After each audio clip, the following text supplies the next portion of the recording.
Okay, good day everybody. Mike here from Northeastern Dirt and Property Maintenance. We're not doing any dirt work. And we're not doing any property maintenance. We got the old T-Rex crossbow out today. The old ancient Excalibur Excocet crossbow. This is the original Excalibur Excocet. It's not the Excocet 200. This is the very first Excocet with the carved tips on it. And I've had this crossbow, well, since they made them. 2000 model year maybe, 22 years old, quite possibly. And bought it brand new. Actually, I didn't buy this at all.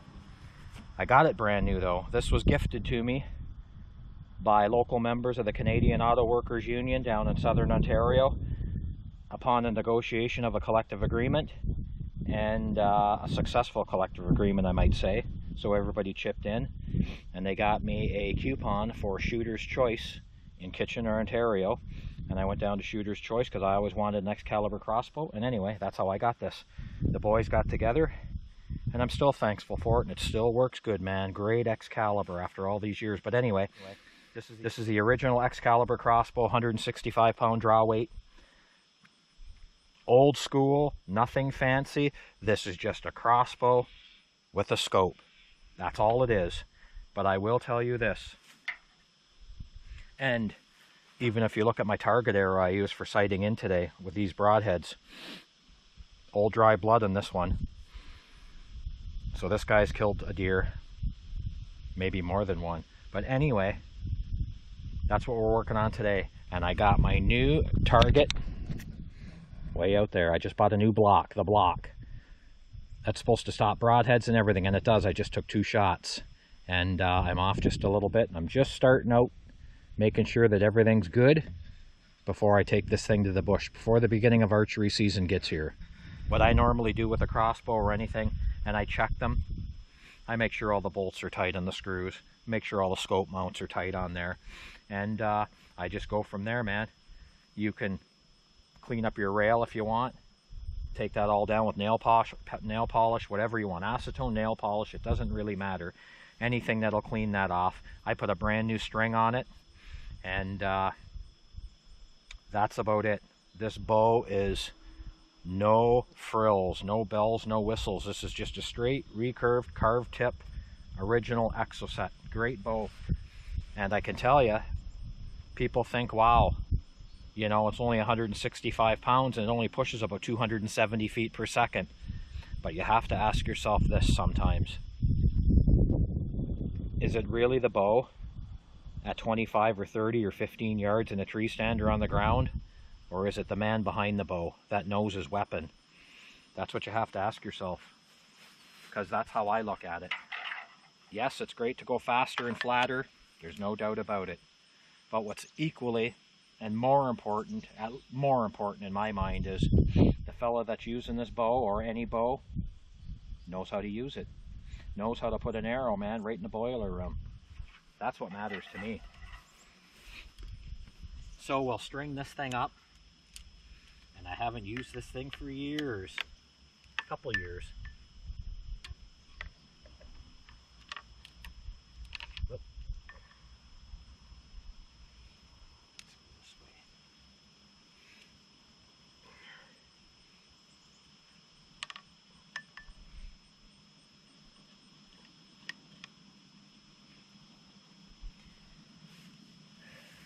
So I bought this cocking aid for this crossbow just a couple of years ago. It just shows you how out of touch I am sometimes. For the last 20 years, no, maybe 18, 19 years, I've been cocking this crossbow, just bending over the stock on this crossbow, like so. I've been bending over, grabbing it, drawing it back every time. And then somebody had mentioned to me, it's kind of funny, kind of silly of me, somebody said, why don't you get a cocking aid for that thing, the string cocking aid? I go, why? Do they make one for the old Excalibur Excocet? I didn't even know they made one for this. So he goes, yeah, go buy one, man, it'll make cocking your bow a whole lot easier. So I went and I looked, and lo and behold, they had these cocking aids for this Excalibur crossbow. How silly of me. And now She just works. It's just slicker pup shit. It really is. Grab it. Whoop. Grab it, pull it back. And that's a wrap. Safety on. It's just that simple. It makes life so much more bearable than me bending over with this thing in my guts, pulling it up, which I've done for, like I said, 18, 19 years. Anyway, that silliness is over. So anyway, and what I'm shooting today is what I hunt deer with. I sight the bow in with what I shoot the deer with, man. The exact same. I always got 1 or 2 practice broadheads, practice arrows, carbon fiber, and I never shoot field tips. I only shoot what I hunt with. Never field tips. I just never have. They fly differently, and I don't even fool around. And that's it. So let's give her a go. I just brought these sandbags out. But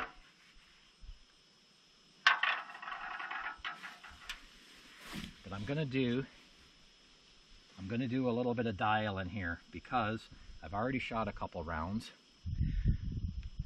And hopefully you guys can see it. Maybe I'll show you up here. I put a couple rounds in. We only started at like 15 yards just to make sure everything was kosher. And there you go. There's the first 2 shots right there. So we're a little out of whack. We're going to see what we can do, and we're going to step back too. So just to let you guys know, I am not and never will be a long-range shooter on anything. I got no interest in it at all. I've never been a long-range shooter. I got no interest. What I like to do is, number one, maybe I'm not the world's best shot, maybe that's part of it, but the other thing is I like to get on top of my game, and I'm talking right on top of it. I like to shoot 15, anywhere from 10 yards to maybe 20, 25 yards max with the bow. I want to be on top of the game, and that's how I've killed everything in my life. I don't care if it's ducks or anything. I'm not the world's best wing shooter either, so I got to get game close. That's the way it is, and you know what? I've had good success. So we're going to dial this thing in a little bit.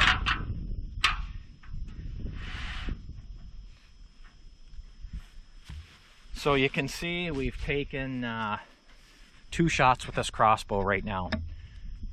So what I'm going to do now is, I know we're hitting high, 2 inches high right now, and we're hitting to the right. So what I'm going to do now is I'm going to set this crosshair dead nuts on that bullseye where I was aiming, that middle black, and then I'm going to adjust my crosshairs to go up and over to the right to meet where that arrow was going, and save yourself a lot of aggravation, just like sighting in a rifle.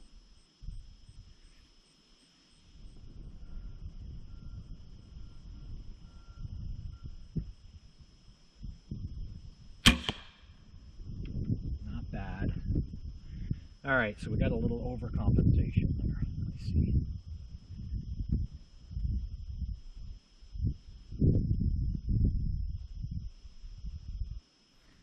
All right, so I adjusted it, and obviously I went a little bit too far.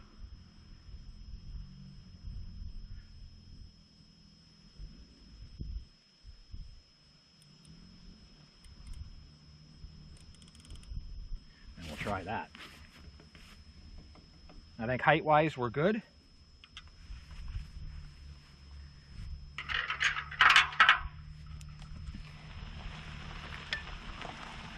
And we have a Toyota on the shooting range. Okay, see ya. Okay, we have a Toyota going through the shooting range.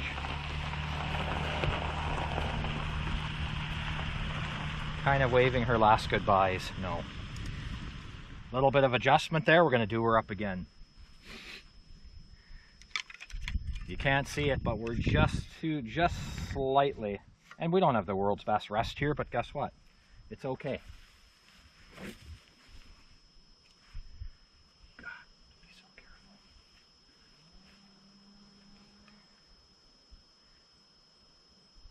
Okay, we're going for that center black dot again after an adjustment. Oh. Huh. Still not happy.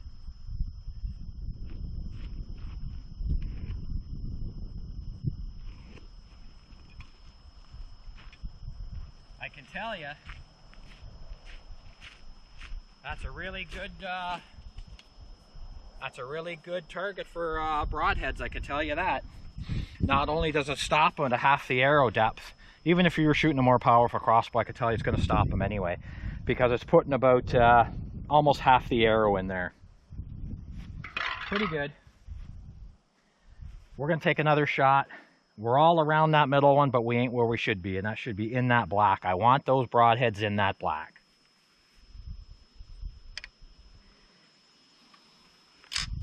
And when I'm cocking this crossbow, I like to cock it the exact same way every time.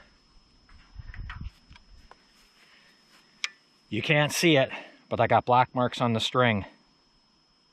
So I always keep a black mark on each side of the rail, and I run those black marks right along, so I basically try and cock the crossbow the exact way every time.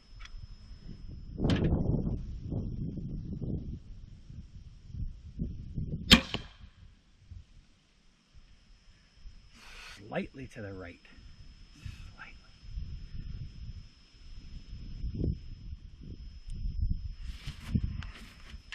I'm thinking this is it. And I tell you, when you're running your arm underneath that string, your hand to your wrist or whatever, and you're holding onto that crossbow in this bench rest situation, you better make sure your arm, your hand, and your wrist is below that string coming down them rails, because you'll only do her once and you'll just be squealing. I've done everything in the world growing up.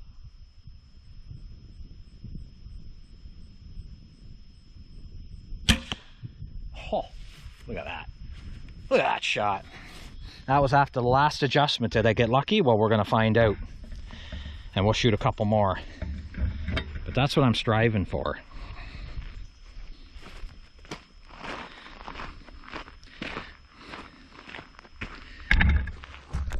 That's what we're striving for right there. But remember, I got 1, 2, 3, 4, 5, probably half a dozen shots before, 6 or 7 shots before I actually put it in that bullseye. But we're not done yet. We're going to go back, we'll set up a little bit, and then we'll step back a little bit.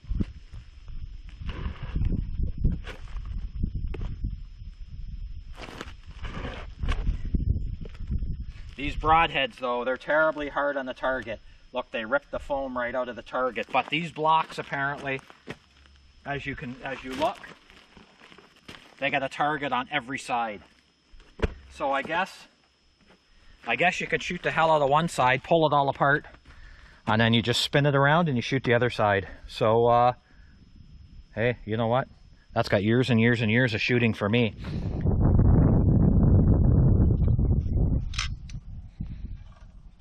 When you hear that click, because these things got a hell of a good trigger system on these Excaliburs. When you hear that click, when you lock in, when it locks into that mechanism and you hear that click, boom, you just hit the safety and away you go. Excalibur was notorious from the day they designed these crossbows to have a really, really good trigger system on them. Basically flawless, really. Oh, and by the way, you guys, this video is not about the right way and the wrong way or anything to do with crossbow teachings or anything, because I'm no teacher, no skilled instructor. I'm just showing you how I fool around with my crossbow pre-season, check it over, do a little crossbow maintenance, change the string, inspect the limbs, tighten the screws, make sure that it's hitting where I want it to hit with the style of broadhead that I use for hunting. That's how I do it. All the other field tips, I don't care. They can sit in a drawer. But when I get ready to go hunting, I want to shoot with the broadhead that I'm using and I actually hunt with. Nothing else will suffice. That's it. So that's all I'm trying to show here today. We're not talking about safety or anything else. Each to their own. I'm just showing you what I do to get prepared. because I'm kind of hot and horned up this year, because this is really the first year where I'm kind of caught up on the homestead here with chores. I've got those bush roads cut in there. I've got, actually I have 5 tree stands and 6 cameras out right now that I haven't checked for a week and a half. So, last year I had no tree stands, no bush roads, no nothing, so I was a bit discouraged.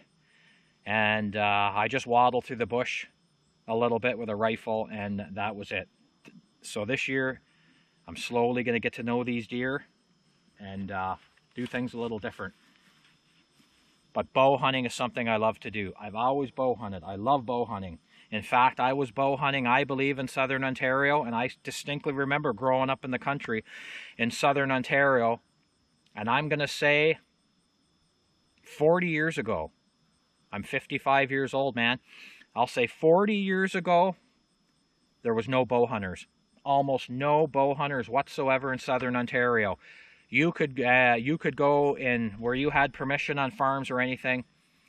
You never seen factory tree stands out. You never seen any of that. You never had that interference of people hunting on top of you. Times were different 40 years ago, man, when I was hunting in the bushes. You never had the interference. You never had that real trespassing. Everybody knew everybody. Every farmer knew everybody. I knew the landowners. They knew me. Permission was easy. Everybody got along 40 years ago. Now there's a tree stand in every fucking bush. It doesn't matter where you go. There's a tree stand. There's a sign on every second fence post, and you know how it is. Everybody experiences it. The good spots you used to have where you used to hunt are now a subdivision, or they're built up, or new homes are there. You know, it's endless for the outdoorsman and the hunter. So hence, that's kind of another reason why I moved out of southern Ontario to come up to northern Ontario. You know, it's not fragmented up here, but hunting's a lot tougher. Hunting is a whole lot tougher up here. There's no fragmentation. You're not hunting fence rows and bean fields and cornfields here, man. You're hunting non-fragmented woods by the tens of thousands of acres. So anyway, just my little bitch session there. And I also get it too. There's a lot of guys that don't consider a crossbow bow hunting. And again, everybody's got their opinions. I really don't care. It doesn't matter to me. I call it bow hunting. And as far as I'm concerned, I don't care whether you're hunting with a crossbow, recurve, compound bow, it doesn't matter to me. I think if you're good enough to watch your wind, kill a big buck with a bow, and stick an arrow in a big buck, then you're a good hunter. That's just the bottom line to me. Yeah, a blind squirrel finds an acorn once in a while, but if you can shoot bucks every year with a bow and you can stick them with an arrow, to me, you're a good hunter. I don't care whether it's a crossbow, recurve, it doesn't matter to me. Each to their own, and because I'll tell you one thing, we all know it. You got to be a lot closer with a bow to kill a deer. You got to really watch your wind. Hey man, we're not shooting some 6.5 Creedmoor here off a mountaintop on an antelope. You know what I'm saying? We're not shooting across the prairie at 800 and 600 yards. We have to get on top of them with a bow. That's what I like about a bow. To me, bow hunting, the way I bow hunt, personally, to me, 30 yards and under. I got to get 30 yards within 100 feet of that animal or under for me to be happy, and preferably 20 to 25 yards. That makes me happy, just saying. So it takes, to me, a tremendous amount more skill and ability to get on top of an animal, watching the wind, watching the noise, and than it does taking a 500-yard shot with a rifle. But I don't care about that either. Everybody's got different tastes on long-range shooting, different caliber rifles. I like rifles, I like guns, I like shooting. Everybody does everything different. But I can tell you, it's a different animal when you're bow hunting. Different gig, man. You got to be on the ball. And you'll notice I said somebody that shoots a buck with a bow. Quite often, every year we'll say, I didn't say does and fawns, I said bucks. So I don't shoot does, I don't shoot fawns, because I don't shoot my seed, especially up here. We need that seed deer up here. We can't afford to be shooting them up here. All right, last kick at the cat.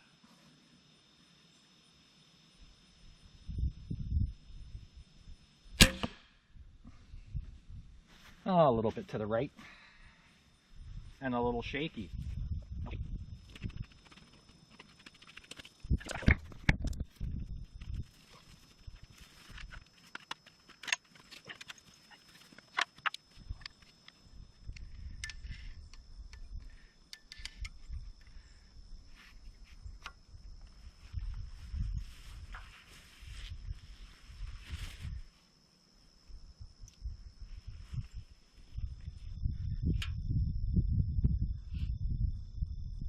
Sure, there's lots of guys out there with a lot of tips, and when you watch this video you'll probably be laughing at me, but you know what, throw them out. Throw out your tips.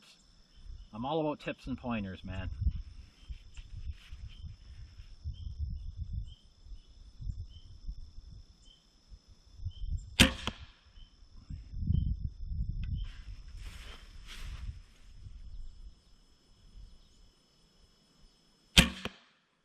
Oh. All right, we're looking good there. Let's give her a couple more tries. We're knocking the hell right out of the center of that target, I tell you, but just not exactly where we want every time.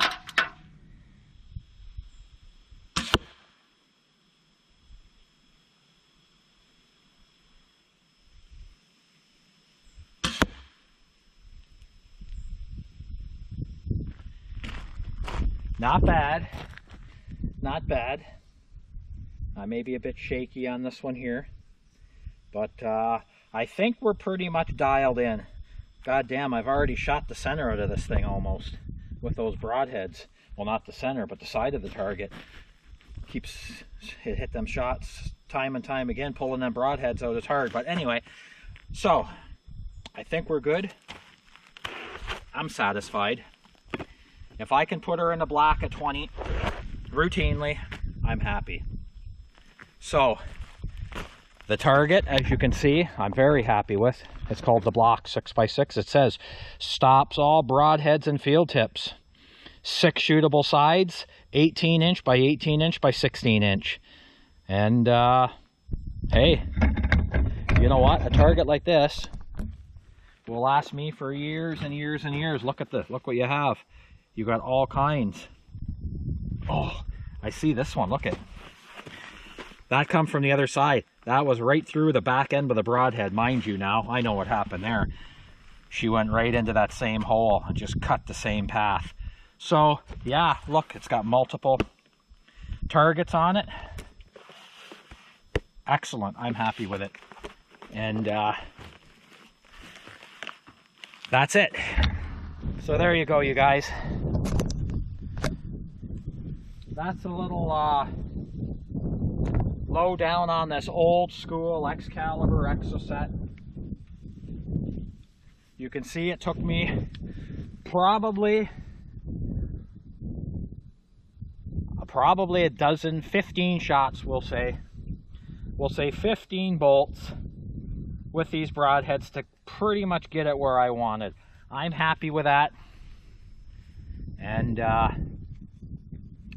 like I said, now it's not up to the bow, it's up to the man behind the bow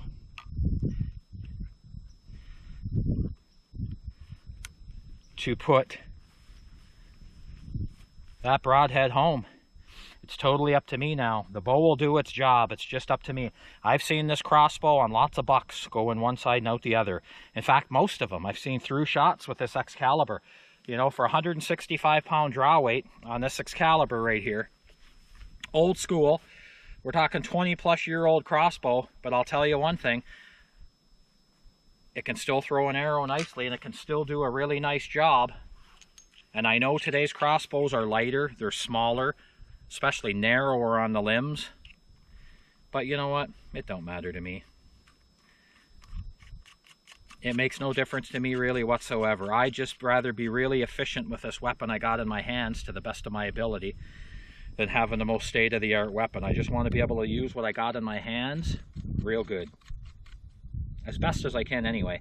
So anyway, you guys, that's it. You see my Excalibur crossbow. You see this block target I bought today. And that block target has a big thumbs up for me because it has no limitations on poundage, on what you can shoot into it. I noticed some of them were maximum 40 pounds, maximum 100 pounds, smaller targets. This one says it stops everything with no maximum on it. So, hey, it worked for me today.